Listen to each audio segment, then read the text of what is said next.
Welcome to our channel. నమస్కారం. రెండు తెలుగు రాష్ట్రాల ప్రజలకు ఆవిర్భావ దినోత్సవ శుభాకాంక్షలు తెలియజేస్తూ తెలంగాణలో పవన్ కళ్యాణ్ మీటింగ్ అంటే ఉలిక్కి పడతాని తెలంగాణలో ఉన్న రాజకీయ పార్టీలు ఎందుకు అంత కంగారు పడుతున్నాయో అడిగి తెలుసుకునే ప్రయత్నం చేద్దాం. విశ్లేషణ టైం అంతా పడుతున్నారు సీనియర్ జర్నలిస్ట్ డివి శ్రీనివాస్ గారు. వారిని అడిగి మరి విశ్లేషణ తెలుసుకుందాం. నమస్తే సార్. నమస్తే. ఆవిర్భావ దినోత్సవం సందర్భంగా ఈరోజు పవన్ కళ్యాణ్ హైదరాబాద్లో మీటింగ్ పెడతానంటే కోర్టులో ఒప్పుకోలేదు, పార్టీలు వ్యతిరేకిస్తానని విమర్శిస్తున్నారు.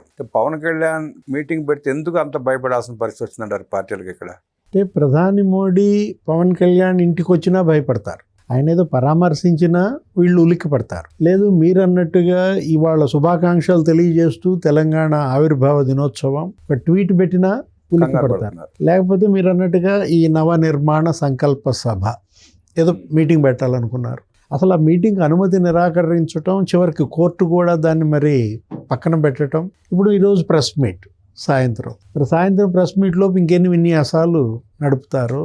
అంటే ఇప్పుడు జనసేన, పవన్ కళ్యాణ్, చిరంజీవి, ప్రజారాజ్యం మెగా ఫ్యాన్స్. ఇది అటు రెండు తెలుగు రాష్ట్రాల్లో ఇవాళ మెగా కుటుంబానికి ఉన్నటువంటి అభిమానులు. అంటే ఇప్పుడు ఇవాళ ప్రజారాజ్యం మీరు చూశారు, ఆ రోజు ప్రజారాజ్యం గెలిచినటువంటి 18 సీట్లలో 2 తెలంగాణలోనే, ఆదిలాబాద్లో, నిజామాబాద్లో. అటు ఏలేటి మహేశ్వర్ రెడ్డి గెలిచాడు, లేకపోతే అనిల్ కుమార్ గెలిచాడు. అటు నిర్మల్లో కానీ బాల్కొండలో కానీ 2 శాసనసభ్యులు గెలిపించుకున్నాడు చిరంజీవి. ఒక 5-6 స్థానాల్లో సెకండ్ ప్లేస్ వచ్చాడు, బలమైన పోటీ ఇచ్చారు. అసలు నిజం చెప్పాలంటే 2009 ఎన్నికల్లో కేసీఆర్ పార్టీకి వచ్చిన ఓట్లన్నా తెలుసా? టీఆర్ఎస్కి 16.5 లక్షలు. అదే చిరంజీవికి ఉమ్మడి ఆంధ్రప్రదేశ్లో అటు ఏది తెలంగాణ, రాయలసీమ లేకపోతే ఆంధ్ర వచ్చిన ఓట్లన్నా తెలుసా? పీఆర్పీకి 66.5 లక్షలు. అంటే చిరంజీవి ఫ్యాన్స్ కానీ ఆ రోజు చిరంజీవితో ర్యాలీ అయ్యారు. ఇప్పుడు ఈ తెలంగాణ నాయకులు కూడా దేవేంద్ర గౌడ్ మనం చూసాం, మహేశ్వర్ రెడ్డి, అనిల్ కుమార్, అనేక మంది ఆ రోజు తెలంగాణ ప్రజలు మరి చిరంజీవి వైపు. అది ప్రజారాజ్యం విఫల ప్రయోగం, ఫెయిల్ అయ్యారు, అది వేరే విషయం. ఆయన తర్వాత కాంగ్రెస్లో విలీనం చేశారు, తర్వాత మళ్ళా బతికిచ్చాడు ఎవరు? పవన్ కళ్యాణ్. ఏది మరి వాళ్ళ అన్న అంత కష్టపడ్డాడు, ఇంతమంది అభిమానులు ఉన్నారు, దాన్ని నిలబెట్టుకోవాలంటూ ఆయన జనసేన పెట్టాడు. అసలు అది నా జన్మభూమి, ఇది నా కర్మభూమి అన్నాడు. అంటే నేను ఏది అసలు పని నేర్చుకున్నది, సినిమాల్లోకి వచ్చింది అంతా ఇక్కడే అంటూ ఆ రోజు ఏది ఆ కొండగట్టు అంజన్న సెంటిమెంట్, ఆయనకి బాగా సెంటిమెంట్ కదండి కొండగట్టు. అంటే ఏంటి, అప్పుడు మీరు చూశారు అతనికి ఏదో ప్రాణగండం ఉంది. ఆయన ఏంటి యువరాజ్యం తరఫున దేనిలో ఉండేవాడు, ప్రజారాజ్యంలో యువరాజ్యం అధ్యక్షుడు. ఏదో ప్రాణగండం ఉంది, మీరు కొండగట్టు అంజనకు మొక్కుకోండి అంటే అక్కడ పోయి ప్రత్యేక ప్రార్థనలు ఏదో చేశాడు ఎన్నికల ప్రచారంలో. అప్పుడే అసలు ఏదో కరెంట్ షాక్, హెచ్డి లైన్లే ఆయన మీద పడ్డాయి, బతికాడు. అది అతని సెంటిమెంట్. మొన్న కూడా మీరు చూశారు కదా, డిప్యూటీ సీఎంగా ఏంటి ఆంధ్రప్రదేశ్ ఉప ముఖ్యమంత్రిగా 35 కోట్లతో కొండగట్టు అంజన్న దేవాలయం అభివృద్ధి. అంటే ఇప్పుడు అక్కడ ఒక 96 గదులతో ఒక చౌల్ట్రీ, ఒక శరణాలయం, అక్కడ మౌలిక వసతులు భక్తులకు. అంటే తెలంగాణ పట్ల ఇటు ఈ మెగా ఫ్యామిలీ, అటు చిరంజీవి అయినా లేకపోతే పవన్ కళ్యాణ్ అయినా, ఎప్పుడు తెలంగాణ ప్రజలకు విపత్తులు వచ్చినా వాళ్ళు అది ఆంధ్రప్రదేశ్కి ఎంత ఇచ్చారో తెలంగాణకు అంత ఇస్తారు. ఇక్కడ ₹1 అక్కడ ₹1. రామ్ చరణ్ అయినా లేకపోతే మనం చూసాం కదా వాళ్ళ యొక్క వైద్య సంస్థలు, లేకపోతే చిరంజీవి బ్లడ్ బ్యాంక్ ఎక్కడుంది? హైదరాబాదే కదండి. ఇవాళ వీళ్ళు ఆంధ్రోడ్ బ్లడ్ బ్యాంక్ అంటారా? చెప్పండి మీరు కూడా. ఇప్పుడు రక్తానికి కూడా ఆంధ్ర తెలంగాణ అంటారా? మాకు వద్దంటారా? ఎన్టీఆర్ బ్లడ్ బ్యాంకు లేకపోతే చిరంజీవి బ్లడ్ బ్యాంకు, అది తప్పనమాట. ఏది ఇప్పుడు మీరు ప్రత్యేక రాష్ట్రం కావాలన్నారు, ఇవాళ మీ ఆకాంక్షలు మరి అమరవీరుల బలిదానాలు మొత్తానికి ఏర్పడింది. ఏది రాష్ట్రం మనం విడిపోయారు. ఇప్పుడు భౌతికంగా విడిపోయినా మానసికంగా ఇవాళ కలిసే ఉన్నటువంటి దీంట్లో 12 ఏళ్ళు అవుతుందండి తెలంగాణ ఏర్పడి. ఇప్పుడు పుష్కర తెలంగాణ ప్రత్యేక రాష్ట్రంగా తెలంగాణ వచ్చిన తర్వాత అభివృద్ధి సమీక్షించండి. 10 ఏళ్ల కేసీఆర్ పాలన చర్చించండి. ఇప్పుడు ఈ 2.5 ఏళ్ల రేవంత్ రెడ్డి పాలన డిస్కస్ చేయండి. ఏం సాధించింది, ఎంత ముందుకు వెళ్ళాం, దాని మీద కదా ఇవాళ మీరు తీసుకోవాల్సింది నిర్ణయాలు. ఇంకా ద్వేషాల అంటే అవి చేయలేక వాటి నుంచి దృష్టి మళ్లించడానికి, ప్రజలను మళ్ళీ భ్రమింపజేయడానికి ఇలాంటి మాటలు, ప్రెస్ మీట్లు, బులుగు ప్రయత్నాలన్నీ మొదలైనవి. ఏం తేడా ఉంది?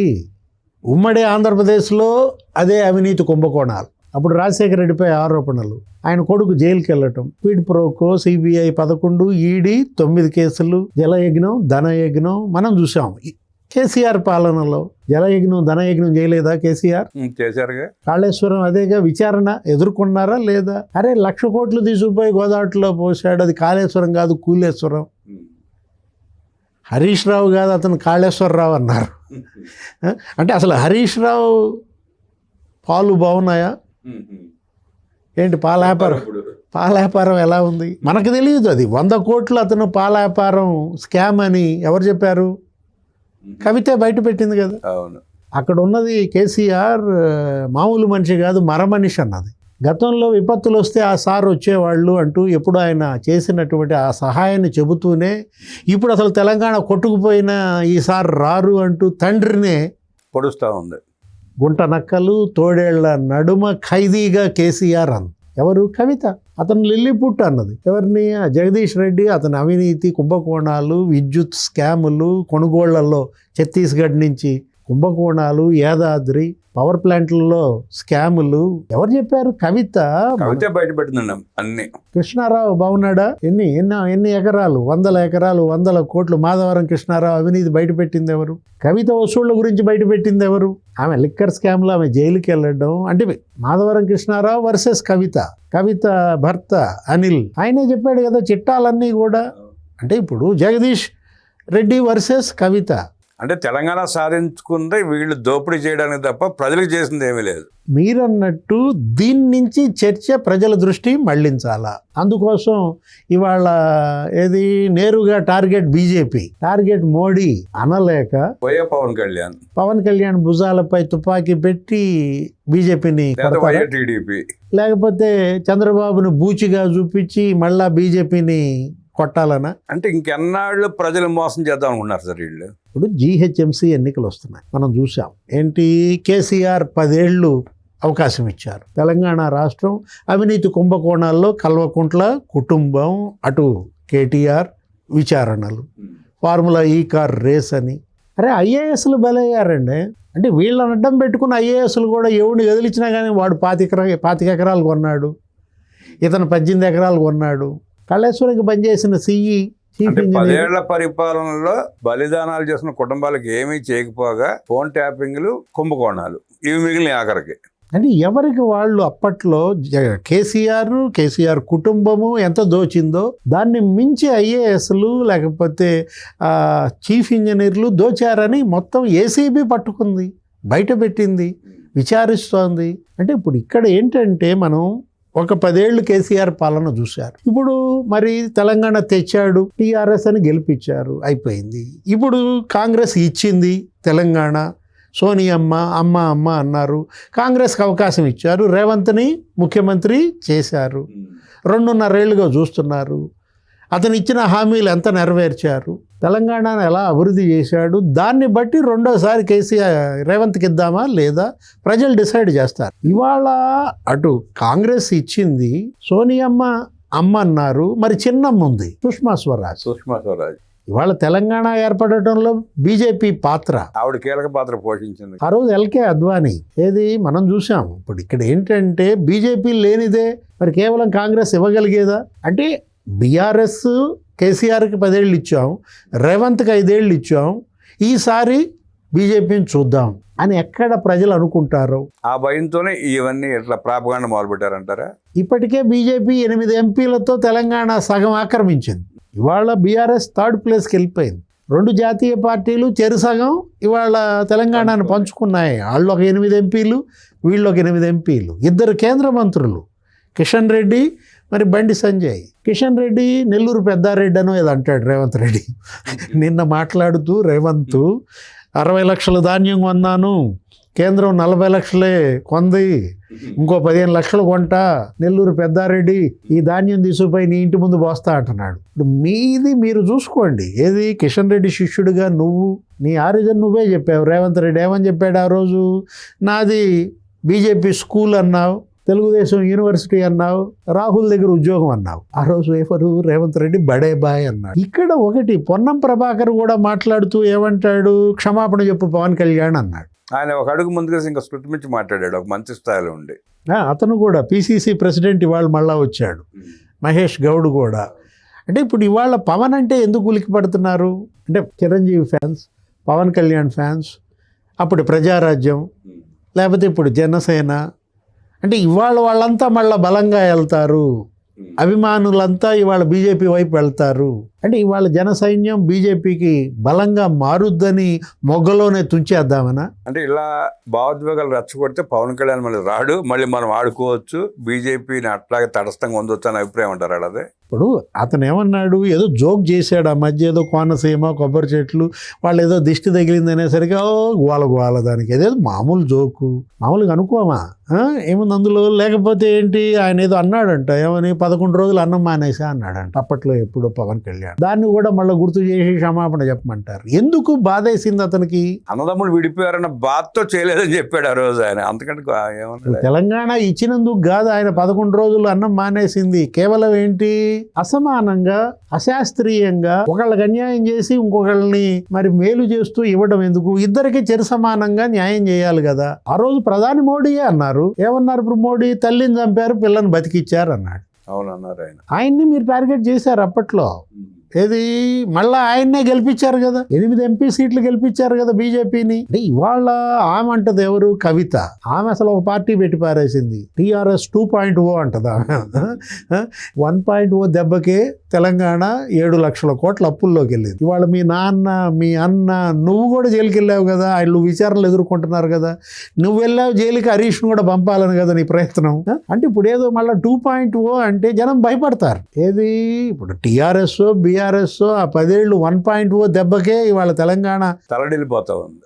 ఇప్పుడు మళ్ళీ నువ్వు 2.0 సరే, అది ఆయన ఎవరో ప్రొఫెసరు, ఆ ప్రొఫెసర్ గారికి ఏదో స్క్రిప్ట్ వచ్చింది, ఆ స్క్రిప్ట్ ప్రకారం ఆయన ఏదో మాట్లాడాడు, 2 మాటలు ఏదో మాట్లాడాడు. ఈవిడికి స్క్రిప్ట్ వచ్చినట్టుంది, ఈవిడికి అట్టా మాట్లాడేది, నిన్న స్క్రిప్ట్ చూసే మాట్లాడినట్టుంది. చంద్రబాబు ఇల్లు ముట్టడిస్తా అంటుంది. అసలు దీనికి ఏమన్నా సంబంధం ఉందా చంద్రబాబుకి? కేసులు పెట్టింది ఎవరు? ప్రభుత్వమా? నాగేశ్వరం మీద కేసులు పెట్టింది జనసేన కార్యకర్తలు. వాళ్ళు వ్యక్తిగతంగా కేసులు పెట్టారు, పెట్టొద్దని చంద్రబాబు చెప్తాడా? పవన్ కళ్యాణ్ అక్కడ కూడా చెప్పాడు, ఏమని? ఆయన అరెస్ట్ చేయొద్దు, ఆ కేసులు వెనక్కి తీసుకోమని మా వాళ్ళకి చెప్పానని కూడా పవన్ కళ్యాణ్. పోలీసులు నోటీసులు ప్రస్తావన లేదు కదండి, వాళ్ళెవరు రాలేదుగా. ప్రకటించిన తర్వాత కూడా మళ్ళా ప్రొఫెసర్ నాగేశ్వర్, యుద్ధం మీరు ప్రారంభించారు, నేను ముగిస్తా. అసలు యుద్ధం ఏంటి?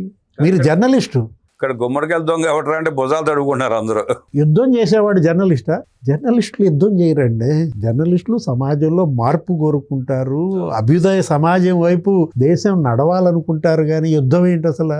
ఆ ప్రొఫెసర్ నాగేశ్వర ధర్మిల, అసలు కవిత, కొంతమంది జర్నలిస్టులు అసలు మామూలుగా కాదేంటి, ఆయన తెలంగాణవాదిగా చిత్రించి. అంటే జర్నలిస్టుకి ఒక రాష్ట్రం ఉంటుందా? రాజ్దీప్ సర్దేశాయ్ ఏ వాది? అర్ణవ్ గోస్వామి ఏ వాది? అంటే పుట్టుకలు ఎందుకు? జర్నలిస్టు పుట్టిన గడ్డను బట్టి అతనే వాదో చెప్తారా? జర్నలిజానికి ఎల్లలేంటి, హద్దులేంటి? అంటే వీళ్ళకి కూడా ఇక్కడ పార్టీలలో కొంతమంది నాయకులకి ఏం దొరకలేదు సార్, ఏం చేయాలి, ఎట్లా ఎదుర్కోవాలి, ఎలక్షన్లు ఏంటి అనే ఉద్దేశంతో అర్థం కాక పవన్ కళ్యాణ్ ఇష్యూ అట్లా వచ్చేటప్పటికి దాన్ని హైజాక్ చేసి ఒక రాజకీయం చేసే ప్రయత్నం చేశారు. బీజేపీ భయం కనపడతారు, స్పష్టంగా కనపడతాను. మోడీ భయం కనపడతారు. ఇదే నేను అన్నది. ఏది 2 సార్లు కేసీఆర్కి ఇచ్చాం, ఒకసారి రేవంత్ రెడ్డికి ఇచ్చాం కాంగ్రెస్కి, ఒకసారి బీజేపీని చూద్దాం అని ప్రజలు బలంగా వెళ్తోంది. కేంద్రంలో స్ట్రాంగ్ గా ఉంది బీజేపీ, రాష్ట్రంలో కూడా బీజేపీ వస్తే ఆంధ్రాకి మళ్ళీ అభివృద్ధి చెందుతుందని ఆశ ఉంటుంది ప్రజలకి. డబుల్ ఇంజిన్ సర్కార్ ఇవాళ అక్కడ బుల్లెట్ స్పీడ్ తో వెళ్తోంది. ఎక్కడ? ఆంధ్రప్రదేశ్ లో. తెలంగాణ కూడా డబుల్ ఇంజిన్ సర్కార్ వస్తే ఆంధ్రాకు వచ్చినట్టుగా నిధులు వస్తాయి, కంపెనీలు వస్తాయి, పరిశ్రమలు వస్తాయి, ఎంప్లాయ్మెంట్ వస్తుంది. ఇవాళ ప్రజల్లో ఆలోచన ఉంది, బలంగా వెళ్తోంది, దాన్ని మొగ్గలోనే తుంచేయాలా? అంటే ఇదేంటది? ఇవాళ బీఆర్ఎస్ కాంగ్రెస్ కలిసి కుమ్మక్కై కుట్ర అట్లాగే ఉంది సార్. ఇప్పుడు వీళ్ళు కూడా మాట్లాడేవాళ్ళు, పవన్ కళ్యాణ్ వాళ్ళ సప్పెడతా అన్నాడు, ఆ సభ పెట్టి ఆయన మాట్లాడిన తర్వాత ఏం మాట్లాడుతాడో మాటలు విన్న తర్వాత స్పందిస్తే బాగుండేది కదా. దానికంటే ముందే ఇందాక అనుకున్నాడు భుజాలు తడుకోవడం ఎందుకు? అది కదా, ఇవాళ ప్రశ్నించే తత్వం అందరికీ ఉంది. ఇవాళ తన యొక్క భావాలను చెప్పుకునే హక్కు అతనికి ఉంది. ఎవరు? ఆయన తెలంగాణ కాదు, అటు ఆంధ్రప్రదేశ్ కాదు, అసలు కేరళలో జనసేన అంట, గుర్తుందా? 200 మంది వచ్చి చేరారు మొన్న నాగబాబు సమక్షంలో. తమిళనాడులో మనం చూసాం, అసలు ఆయనే మొన్న తమిళనాడులో ప్రచారానికి వెళ్ళారు. కర్ణాటక వెళ్తే అక్కడే ఎరగబడుతున్నారు. అంటే అతను ఏదో జాతీయ పార్టీగా వెళ్ళాలనుకుంటున్నాడు, మీకేంటి నష్టం? ఇప్పుడు మీది జాతీయ పార్టీ అన్నారు. జాతీయ పార్టీ అన్నారు, ఆంధ్రాలో కేంద్ర కార్యాలయం ఓపెన్ చేసుకున్నారు, అన్నీ చేశారు. మరి ఆడట వెళ్ళారు అక్కడికి. ఎక్కడున్నాడు తోట చంద్రశేఖర్? ఆయన హ్యాపీగా ఇప్పుడు ప్రస్తుతం ఆ పాత్ర ద్విపాత్రలు ఏం పోషిస్తున్నాడు. ఆయన ఛానల్లోనేనా ఈ గోళ? ఆయన అటు 2 కళ్ళుగా వెళ్తున్నాడా? ఏది జగన్ పవన్ కళ్యాణ్ అట్లాగే వెళ్తున్నాడు ఆయన. వైఎస్ఆర్ కాంగ్రెస్ జనసేన ఇవాళ 2 కళ్ళ. అంటే ఇక్కడ మనం చూడాల్సింది, మాట్లాడాల్సింది ఏంటంటే ఎందుకు భయపడుతున్నారు, ఎందుకు ఉలిక్కి పడుతున్నారు? పవన్ కళ్యాణ్ మీటింగ్ పెట్టుకుంటాడు, ఆయన మాట్లాడేది ఆయన మాట్లాడతాడు, ప్రజలు కదా డిసైడ్ చేసేది. ఇప్పుడు కేసీఆర్ స్కాములు, బీఆర్ఎస్ అంటే ఓటు అటు ర్యాలీ అవుద్దామని భయపడటానికి అవకాశం ఉందండి. పవన్ కళ్యాణ్ గారు వెళ్ళిపోతారేమో, టీడీపీ వీళ్ళంతా మళ్ళీ కూటమిగా వస్తే మన అస్తిత్వం దెబ్బ తగులుతుంది అనుకోవచ్చు. వాళ్ళు కాంగ్రెస్ ఎందుకు ఉలికి పడుతుంది? ఈ ఉలికిపాటు, ఈ భయం వల్ల వాళ్ళు ఇంకా బలపడతారు. అంటే మీరు మీ ప్రెస్ మీట్ల ద్వారా, ఈ వ్యాఖ్యల ద్వారా వీళ్ళు ఏం చేస్తున్నారంటే వాళ్ళకి పాలు పోస్తున్నారు వాళ్ళ ఎత్తున. ఏది ఇప్పుడు పవన్ కళ్యాణ్ని పొన్నం ప్రభాకరో లేకపోతే మహేష్ గౌడో ఇలా రెచ్చగొట్టడం వల్ల ఏం జరుగుద్ది? మొత్తం మెగా అభిమానులు, ప్రజారాజ్యం లేకపోతే జనసేన కార్యకర్తలంతా మళ్ళీ అక్కడ దృఢంగా అవ్వమనా? అదే అలా ఉంది, వాళ్ళ ఉద్దేశం అలా కనబడుతుంది. లేకపోతే ఆమె కవిత చంద్రబాబు ఇల్లు ముట్టడిస్తా, ఆల్రెడీ మీ అన్న ఒక ట్వీట్ పెట్టాడు. అప్పుడు చంద్రబాబు ఫలితం చూసినా కూడా ఆవిడ అట్లాగే మాట్లాడతారు. చంద్రబాబుని అరెస్ట్ చేస్తే అబ్బా షో అదిరిందనో ఏదో ట్వీట్ పెడితే ఇవాళ మీరు 33 స్థానాలకు పడ్డాడు. ఆవిడ ఇంకో మాట కూడా ఉందండి, ఈ రాజకీయాలు మీకెందుకు, రేపు వర్షాలు వస్తాయని మీ అమరావతి మునిగిపోకుండా చూసుకోండి, రెడీ అవ్వండి తోడుకోవడానికి అన్నట్టు మాట్లాడింది. మొన్న వచ్చినాయి వరదలు వచ్చినాయి, భారీ వర్షాలు వచ్చినాయి. హైదరాబాద్ మునిగిపోయింది కానీ అమరావతిలో ట్యాంకర్ నీళ్ళు లేవు ఎక్కడ తోడుకుందామన్న. ఆ విషయం మరి ఆవిడ తెలుసో లేదు తెలియదు. మంచు లక్ష్మి ఒక ట్వీట్ చేసింది అప్పట్లో, వీళ్ళ నాన్న ముఖ్యమంత్రిగా ఉన్నప్పుడు, కేటీఆర్ మంత్రిగా ఉన్నప్పుడు కేటీఆర్ని ట్యాగ్ చేసింది. ఏమన్నా పడవలు పంపించు, ఈ పడవలు వేసుకెళ్ళాలి ఇప్పుడు మేము బయటకు వెళ్ళాలంటే అంటూ. హైదరాబాదు అంటే ఇప్పుడు నీళ్లు రావడం అంటే, ఇప్పుడు తెలంగాణ సెక్రటేరియట్ రేవంత్ రెడ్డిని అడుగమ్మా, ఏ నీళ్లు వచ్చాయి? కాళేశ్వరం నీళ్లు వచ్చినాయి అంట. తెలంగాణ సెక్రటేరియట్లోకి కాళేశ్వరం నీళ్లు వచ్చినాయి. ముందు ఆ సంగతి చూసుకుంటే ఆంధ్రప్రదేశ్ అమరావతి సెక్రటేరియట్ గురించి నీకెందుకు? ఇటీవల మొన్న వర్షాలకు కూడా కార్లు మొత్తం మూసీలో తేలినాయండి ట్యాంక్ బండ్లో. ఇంకో మాట కూడా అంది, ఏంటి రావచ్చు పోవచ్చు రొయ్యలు అమ్ముకోవచ్చు అనో ఏదో అంది. అనేసరికి వీళ్ళు బిగిన్ చేశారు ఏమని, నువ్వు కూడా బ్యూటీ పార్లర్ రెడీగా ఉన్నాయమ్మా, ఇక ఎందుకు రక్షణ సేన కాదు మేకప్ సేన పెట్టు, మా దగ్గర కూడా బ్రాంచ్లు ఓపెన్ చేసుకో అంటున్నారు. ఇవాళ తెలంగాణ మేకప్ సేన అని పెట్టుకో, బ్యూటీ పార్లర్లు మీరు ఆల్రెడీ మీరు గతంలో పెట్టిని మిమ్మల్ని పిలుస్తున్నాయని చెప్పి వీళ్ళు బిగిన్ చేశారు. ఇది కాదు ఏది, దీనివల్ల ఏం జరుగుద్దంటే అటు బీఆర్ఎస్ లేకపోతే ఈ టీఆర్ఎస్ ఏంటి ఈమె కవిత పార్టీ లేకపోతే కాంగ్రెస్ ఇట్లాంటి ఈ టార్గెట్ చేయడం ద్వారా మీరు వాళ్ళని పెంచుతున్నారు, బలోపేతం చేస్తున్నారు, బలపరుస్తున్నారు. ఒక రకంగా ఇవాళ ఏది బీజేపీ నెత్తి మీద పాలు పోస్తున్నారు. పవన్ కళ్యాణ్ టార్గెట్ చేయడం వల్ల బీజేపీ నెత్తిన పాలు పోస్తున్నారంటూ విశ్లేషించిన డివి శ్రీనివాస్ గారికి ధన్యవాదాలు తెలియజేస్తూ నమస్కారం.